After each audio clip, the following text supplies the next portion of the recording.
This One News update is brought to you by ANZ, proud sponsor of the New Zealand Olympic team.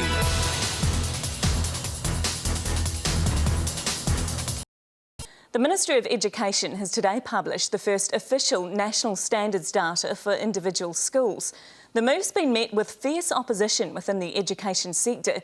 The Minister says it'll allow schools to be compared, but teachers say it's misleading and will damage some schools. Kristen Hall reports. It's the first data submitted by schools under the new national standards for education, but by their own admission, the data is ropey. The Ministry of Education website that goes live today reproduces faithfully what schools themselves reported, whether they reported as tables, graphs, narratives.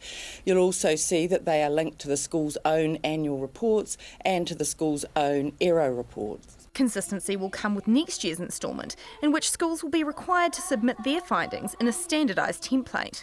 But consistency is not what they'll get, according to many in the sector. The standards themselves are very unspecific, and because they're unspecific, they're therefore open to interpretation. It means that every school has gone through a process of pulling them apart and saying, what do these mean for our school? Low decile schools say their students will be considered failing, even if they're making great progress. Our students come into our school way behind the eight ball, as aligned with students who've had very rich early childhood programs. So it takes us longer to accelerate their learning. The Minister says parents will get the chance to view their children's results in context. One of the concerns was that national standards data shouldn't be considered on its own, that it needed to be part of a fuller context, and so that is why we have ensured that the fuller picture that schools themselves tell about themselves is also available as the context for these national standards data. But teachers say that context doesn't change the fact some children may not excel in the heavily emphasised subjects of literacy and maths.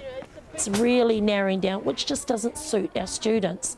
They know it's a priority to learn to read and write, but they also enjoy the liveliness of the other curriculum areas, and National Standards is taking that away from the classroom teacher. The real test will come when schools submit the data in a consistent format next March. Kristen Hall. This One News update is brought to you by ANZ, proud sponsor of the New Zealand Olympic team.